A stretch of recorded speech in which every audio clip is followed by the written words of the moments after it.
சிம்பிளாக ஈஸியாக மதுரை ஸ்பெஷல் பன் பரோட்டா, அதுக்கப்புறமா சால்னா பண்ண போகிறோம். பெர்ஃபெக்டான பிரேக்ஃபாஸ்ட்டுன்னு சொல்லலாம். இதுக்கு மைதாவும் கோதுமாவும் ஈக்குவல் எடுத்துக்கலாம்.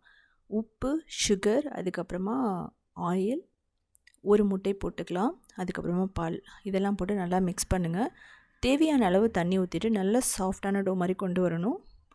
இதுக்கப்புறமா ஆயில் ஊற்றிட்டு கிட்டத்தட்ட ஒரு மணி நேரம் அப்படியே விட்டுருங்க. இதுக்கப்புறம் நம்ம இதை டிவைட் பண்ணி ஈக்குவல் சைஸ் பால்ஸாக எடுத்துக்கணும். இதை நல்லா தின்னாக தேய்ச்சி எடுத்துக்கலாம். நம்ம கோதுமை போட்டிருக்கிறதுனால ஹெல்த்தியானது கூட. இதை நம்ம இப்படி சுருட்டி எடுத்துக்கலாம். நம்ம பரோட்டா எப்படி பண்ணுமோ அதே மாதிரி இதில் பெரிய பரோட்டாவும் பண்ணலாம். சேம் மெத்தட் தான். ஸோ இது மாதிரி நம்ம சுருட்டிக்கலாம். இதுக்கப்புறம் கொஞ்சம் தட்டினா போதும். பன் பரோட்டாவுக்கு ரொம்ப ப்ரொசீஜர் கிடையாது.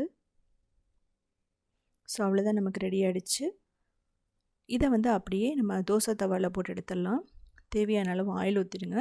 இதை நீங்கள் ஃப்ரை கூட பண்ணலாம், ஷேலோ ஃப்ரை பண்ணலாம்.